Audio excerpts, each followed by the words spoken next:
Welcome to மெக்டாகிஸ். இந்த வீடியோவில் நம்ம என்ன டாபிக் பார்க்க போகிறோம் அப்படின்னு கேட்டிங்கன்னா, லெட் ஆசிட் பேட்டரி எப்படி ஒர்க் ஆகுது அப்படிங்கிறது தான். ஸோ இந்த வீடியோவில் நீங்கள் என்னென்னலாம் தெரிஞ்சுக்கலாம் அப்படின்னு பார்த்தீங்கன்னா, கன்ஸ்ட்ரக்ஷன், அதுக்கப்புறம் ஒர்க்கிங் அப்படிங்கிறது ரெண்டு விதமாக இருக்குது. ஒன்று சார்ஜிங் கண்டிஷனில், அதுக்கப்புறம் பார்த்தீங்க அப்படின்னா டிஸ்சார்ஜிங் கண்டிஷனில். ஸோ ஒரு பேட்டரி எடுத்துக்கிட்டிங்க அப்படின்னா 6 செல் இருக்கும், 5 செல் இருக்கும். இந்த மாதிரி பார்த்தீங்கன்னா ஒரு நம்பர் ஆஃப் செல்ஸ் எவ்வளோ வோல்டேஜ் வேணுமோ அந்த வோல்டேஜுக்கு தகுந்த மாதிரி நம்ம வந்து என்ன பண்ணியிருப்போம் அப்படின்னா செல்லை வந்து வச்சுருப்போம். ஒரு செல்லில் பார்த்தீங்கன்னா ஒரு கேத்தோட ஒரு ஆனோட இருக்கும். இதே மாதிரி நம்ம எவ்வளோ வோல்டேஜ் வந்து நமக்கு வேணுமோ அதுக்கு தகுந்த மாதிரி நம்ம என்ன பண்ணியிருப்போம் அப்படின்னா சீரியலாக கனெக்ட் பண்ணியிருப்போம். இப்போ பேட்டரி அப்படிங்கிறது எப்படி சூஸ் பண்ணுறாங்க அப்படின்னு பார்த்தீங்கன்னா, அதாவது எந்த பேராமீட்டரை வச்சு சூஸ் பண்ணுறாங்க அப்படின்னு பார்த்தீங்கன்னா, எவ்வளவு வோல்டேஜ் வந்து நமக்கு வேணும் அப்படிங்கிறத பொறுத்து தான். ஸோ இப்போ இந்த வோல்டேஜ் வேணும் அப்படின்னா நம்ம என்ன பண்ணணும் அப்படின்னா, நம்பர் ஆஃப் செல்ஸை வந்து சீரியலாக நம்ம கனெக்ட் பண்ணணும். அதே மாதிரி நமக்கு கரண்ட் வந்து நமக்கு எவ்வளோ வேணும் அப்படிங்கிறத பொறுத்து நம்ம அந்த செல் எல்லாத்தையும் பேரலில் கனெக்ட் பண்ணணும். ஸோ ஒரு பேட்டரி பேக் அப்படின்னு நீங்கள் எடுத்துக்கிட்டீங்க அப்படின்னா, அந்த லித்தியம் அயன் பேட்டரி பேக் எடுத்துக்கிட்டிங்கன்னா நம்பர் ஆஃப் செல்ஸை வந்து என்ன பண்ணியிருப்பாங்கன்னா சீரியலாகவும் பேரலாகவும் வந்து கனெக்ட் பண்ணியிருப்பாங்க. ஸோ அது வந்து எல்லாமே நமக்கு எவ்வளோ பர்டிகுலர் அவுட்புட் வேணும் அப்படிங்கிறத பொறுத்து சூஸ் பண்ணுவாங்க. ஸோ எப்பவுமே பேட்டரி அப்படிங்கிறது எதை பொறுத்து சூஸ் பண்ணுறாங்கன்னா வோல்டேஜ் அப்படிங்கிறத பொறுத்து தான் சூஸ் பண்ணுறாங்க. சரி, இப்போ நம்ம ஒரு செல் எடுத்துருக்கிறோம். லெட் ஆசிட் பேட்டரியில் ஒரே ஒரு செல் எடுத்துருக்கிறேன். இந்த செல்லில் பார்த்தீங்க அப்படின்னா உள்ள வந்து எலக்ட்ரோலைட் வச்சுருப்பாங்க. இந்த எலக்ட்ரோலைட்டுக்குள்ளே தான் ஃபுல் செட்டப்பும் பார்த்தீங்க அப்படின்னா டிப் பண்ணி வச்சுருப்போம். ஸோ இந்த எலக்ட்ரோலைட் அப்படிங்கிறது பார்த்தீங்கன்னா இந்த இடத்துல எது எடுக்கிறோம்னா சல்ஃபியூரிக் ஆசிடை வந்து எடுத்துக்கிறோம். ஸோ நார்மலாக பார்த்தீங்க அப்படின்னா சல்ஃபியூரிக் ஆசிட்டும் டிஸ்டில்டு வாட்டரும் வந்து மிக்ஸ் பண்ணி நம்ம இந்த இடத்துல உள்ள நம்ம கொடுத்துருப்போம். ஸோ இந்த ரெண்டு எலக்ட்ரோட்லையும் ஒன்று வந்து நெகட்டிவாகவும் ஒன்று வந்து பாசிட்டிவாகவும் இருக்கும். ஓகேவா? நான் பாசிட்டிவை வந்து ரெட்லையும் நெகட்டிவை வந்து பிளாக்லையும் நான் மென்ஷன் பண்ணிக்கிறேன். இப்போ நான் இது வந்து டிஸ்சார்ஜ் கண்டிஷனுக்கு நான் இந்த டயக்ராம் வந்து நான் போட்டிருக்கிறேன். இப்போ நெகட்டிவ் டெர்மினல் பார்த்தீங்க அப்படின்னா இதை என்ன மெட்டீரியல் எடுத்துக்குவாங்க அப்படின்னு பார்த்தீங்கன்னா ஸ்பாஞ்ச் லெட்டில் எடுத்துக்குவாங்க. Sponge let. ஸோ இந்த ஸ்பாஞ்ச் லெட் அப்படிங்கிறது பார்த்தீங்கன்னா ஒரு மெட்டீரியல், லெட்டால் உருவாக்கப்பட்ட ஒரு மெட்டீரியல். இப்போ இந்த ஸ்பாஞ்ச் லெட் அப்படிங்கிறது லெட்டால் உருவாக்கப்பட்ட ஒரு மெட்டீரியல் தான். இது பார்த்தீங்க அப்படின்னா லெட் சல்ஃபேட்டை வந்து உருவாக்குறதுக்கு இந்த ஸ்பாஞ்ச் லெட் அப்படின்னு சொல்லிட்டு நம்ம எடுத்துக்கிறோம். இது வந்து நெகட்டிவ் டெர்மினலாக இருக்கும். இந்த நெகட்டிவ் டெர்மினல் நம்ம எப்படி சொல்லுவோம் அப்படின்னு பார்த்தீங்கன்னா கேத்தோட் அப்படின்னு சொல்லுவோம். ஸோ எப்பவுமே கேத்தோட் அப்படிங்கிறது நெகட்டிவாக இருக்கும், ஆனோட் அப்படிங்கிறது பாசிட்டிவாக இருக்கும். ஸோ இது வந்து ஆனோடு. அடுத்து பார்த்தீங்கன்னா இந்த ரெண்டாவது எலக்ட்ரோடு, அதாவது இது வந்து பாசிட்டிவ் எலக்ட்ரோடு, இதை வந்து ஆனோட்னு சொல்கிறாங்க. எலக்ட்ரோட எந்த மெட்டீரியல் எடுத்துக்குவாங்க அப்படின்னு பார்த்தீங்கன்னா லெட் ஆக்சைடில் எடுத்துக்குவாங்க, PbO2. ஸோ நெகட்டிவ் டெர்மினலை ஸ்பாஞ்ச் லெட்டுங்கிற ஒரு மெட்டீரியல் எடுத்துக்கிறாங்க. இன்னொரு எலக்ட்ரோடு பார்த்தீங்க அப்படின்னா லெட் ஆக்சைடை வந்து பாசிட்டிவ் பிளேட்டாக எடுத்துக்கிறாங்க. இந்த ரெண்டு எலக்ட்ரோடையும் ஒரு செப்பரேட்டரால் பிரித்து வச்சுருப்பாங்க. ஸோ இந்த செப்பரேட்டர் அப்படிங்கிறது மின் கடத்தா பொருளால் வந்து உருவாக்கி வச்சுருப்பாங்க. அப்போ தான் என்ன பண்ணும் அப்படின்னு பார்த்தீங்கன்னா ஷார்ட் சர்க்கியூட் ஆகாமல் இருக்கும். வுட்டை வந்து நம்ம தனியாக மேனுஃபேக்சரிங் பண்ணி அதை வைக்கிறாங்க. அதுக்கப்புறம் பார்த்தீங்கன்னா பாலி எத்திலீன் மெட்டீரியலால் உருவாக்குறாங்க. ஸோ இந்த மாதிரி பார்த்தீங்கன்னா இந்த செப்பரேட்டரை வந்து ஒரு தனி மெட்டீரியலில் மின்கடத்தாத ஒரு மெட்டீரியலை வந்து உருவாக்கி இந்த ரெண்டு எலக்ட்ரோடுக்கு இடையில வந்து பிளேஸ் பண்ணி வைக்கிறாங்க.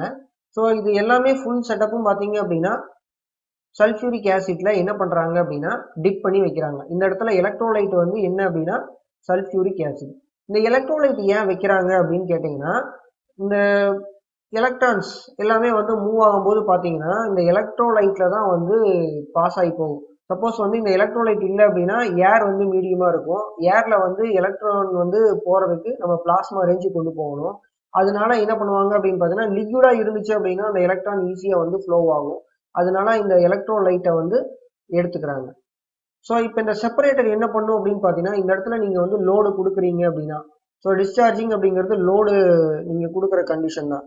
ஸோ இந்த லோடிங் கண்டிஷனில் பார்த்தீங்கன்னா இந்த செப்பரேட்டரை தாண்டி என்ன பண்ணும் அப்படின்னு பார்த்தீங்கன்னா எலக்ட்ரான்ஸ் வந்து மூவ் ஆக ஆரம்பிக்கும். இந்த செப்பரேட்டர் என்ன பண்ணும் அப்படின்னு கேட்டிங்கன்னா பார்ஷியலாக இந்த எலக்ட்ரான்ஸை வந்து அலோவ் பண்ணும். அப்போ நிறைய எலக்ட்ரான்ஸ் வந்து போகும்போது அதனால வந்து போக முடியாது, வேற ஏதாவது வழியில வந்து போக முடியுமா அப்படிங்கிறத செக் பண்ணி பார்ப்போம்.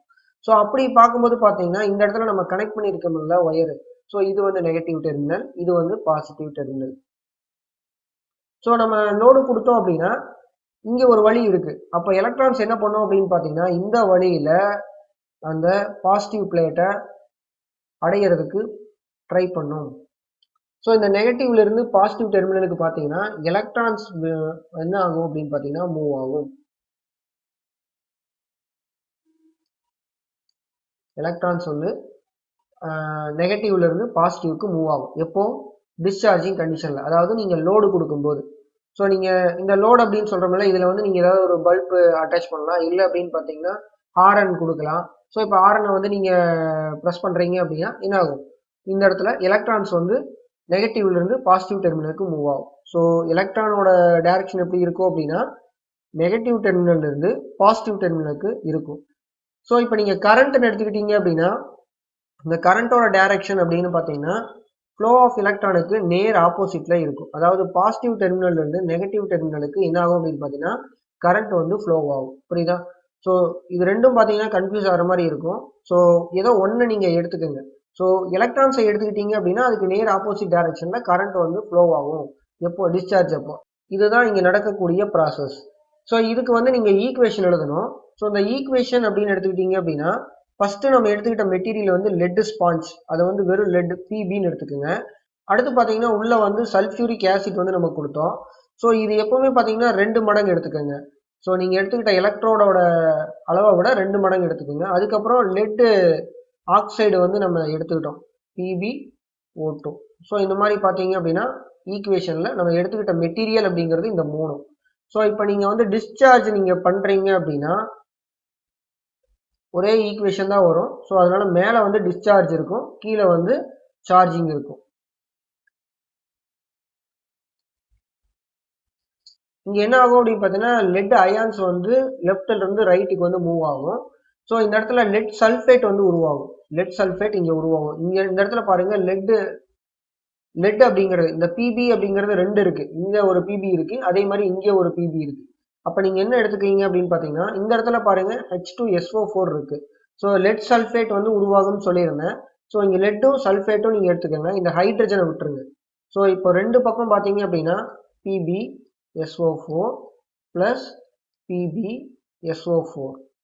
ஸோ PbSO4 வந்து கிரியேட் ஆகும். ஸோ இந்த இடத்துல பாத்தீங்கன்னா ஒன்னு ஸ்பாஞ்ச் லெட்லையும் இன்னொன்று வந்து PbO2லையும் இந்த லெட் வந்து லெட் சல்ஃபேட்டா படியும். இந்த இடத்துல பார்த்தீங்கன்னா எலக்ட்ரோலைட்ல இருக்கக்கூடிய ஹைட்ரஜனும் சல்ஃபேட்டும் 2ஆ பிரியும். ஹைட்ரஜன் அயான்ஸாகவும் சல்ஃபேட் அயானாவும் பிரியும். ஸோ அந்த சல்ஃபேட் அயான் தான் இந்த லெட்டோட வினைபுரிந்து லெட் சல்ஃபேட்டை வந்து உருவாக்குது. ஸோ ஒரு லெட் சல்ஃபேட் பார்த்தீங்க அப்படின்னா கேத்தோட்லையும், ஒரு லெட் சல்ஃபேட் பார்த்தீங்கன்னா ஆனோட்லையும் படியுது. ஸோ இப்போ இந்த PbSO4 அப்படிங்கிறது நெகட்டிவ்ல இருக்கலாம் எடுத்துக்கிட்டீங்க அப்படின்னா, இது வந்து நீங்க பாசிட்டிவ்னு நீங்க எடுத்துக்கணும். அடுத்து பாருங்க இன்னொன்று ஒரு இருக்கு. என்ன அப்படின்னு இந்த இடத்துல ஆக்சிஜன் இருக்கு, அந்த இடத்துல ஹைட்ரஜன் இருக்கு. ஸோ ஹைட்ரஜனும் ஆக்சிஜனும் என்ன பண்ணும் அப்படின்னு பார்த்தீங்கன்னா H2Oவை கிரியேட் பண்ணும். ஸோ வினைபுரிந்து என்ன பண்ணும் அப்படின்னு பாருங்க, இந்த இடத்துல H2O வந்து கிரியேட் ஆகும். இந்த இடத்துல பாருங்க, இந்த இடத்துல 2 ஆக்சிஜன் இருக்கு, இந்த இடத்துல 4 ஹைட்ரஜன் இருக்கு. அப்ப இங்க என்ன பண்ணணும் அப்படின்னு பாத்தீங்கன்னா 2 × H2O அப்படின்ட்டு நீங்க எடுத்துக்கணும். புரியுதா? ஸோ இது வந்து டிஸ்சார்ஜிங் கண்டிஷன்ல. இதே சார்ஜிங் கண்டிஷன்ல பாத்தீங்கன்னா கேத்தோட்லயும் ஆனோட்லயும் படிச்ச இந்த லெட் சல்ஃபேட் வந்து பிரிய ஆரம்பிக்கும். அப்படி பிரிஞ்சது அப்படின்னா அது எலக்ட்ரோலைட்ல என்னவா ஆகும் அப்படின்னு பாத்தீங்கன்னா சல்ஃபியூரிக் ஆசிட்டா மறுபடியும் மாறிக்கும். ஸோ இதே மாதிரிதான் நீங்க டிஸ்சார்ஜ் பண்ணும்போது சார்ஜிங் பண்ணும்போதும் மாறிக்கிட்டே இருக்கும். சரியா? ஸோ இந்த மாதிரி தான் ஒரு லெட் ஆசிட் பேட்டரியில உள்ள வந்து ஒரு ப்ராசஸ் வந்து நடந்துகிட்டு இருக்கு. இது வந்து நான் ஒரே ஒரு செல் எடுத்திருக்கிறேன். ஸோ இதே மாதிரி நம்பர் ஆஃப் செல் வந்து நம்ம கனெக்ட் பண்ணிக்கலாம். அப்படி கனெக்ட் பண்ணோம் அப்படின்னா நமக்கு வோல்டேஜ் வந்து சீரியலா கனெக்ட் பண்ணும்போது இன்க்ரீஸ் ஆகும். ஸோ இது வந்து சார்ஜிங் கண்டிஷன்ல. ஸோ சேம் அதே தான். ஆனால் எலக்ட்ரானோட ஃப்ளோ அப்படின்னு பார்த்தீங்கன்னா பாசிட்டிவ்ல இருந்து நெகட்டிவ்க்கு வந்து மாறும். அதே மாதிரி கரண்ட் பார்த்தீங்கன்னா நெகட்டிவ்ல இருந்து பாசிட்டிவ்க்கு மாறும். ஸோ இது வந்து எலக்ட்ரானோட ஃப்ளோ. எலக்ட்ரான் எப்படி ஃப்ளோ ஆகுது? பாசிட்டிவ்ல இருந்து நெகட்டிவ்க்கு மூவ் ஆகும். ஸோ கரண்ட் பார்த்தீங்க அப்படின்னா நெகட்டிவ்ல இருந்து பாசிட்டிவ்க்கு மூவ் ஆகும். ஸோ இதுதான் வந்து சார்ஜிங் கண்டிஷன் அப்போ உங்களுக்கு நடக்கிறது. அதே மாதிரி இந்த இடத்துல இருக்கக்கூடிய இந்த லெட் சல்ஃபேட் அப்படிங்கிறது சல்ஃபேட் அயான்ஸ் எல்லாமே வந்து எலக்ட்ரோலைட்ல வந்து பூரா டிசால்வ் ஆயிரும். அதே மாதிரி இந்த இடத்துல நீங்க எடுத்துக்கிட்ட ஸ்பாஞ்ச் லெட்டும் இந்த இடத்துல எடுத்துக்கிட்ட நீங்க PbO2 பார்த்தீங்க அப்படின்னா அந்தந்த மெட்டீரியலா வந்து மாறிடும். ஸோ இந்த ப்ராசஸ் தான் இந்த லெட் ஆசிட் பேட்டரியில தொடர்ந்து நடந்துகிட்டே இருக்கு.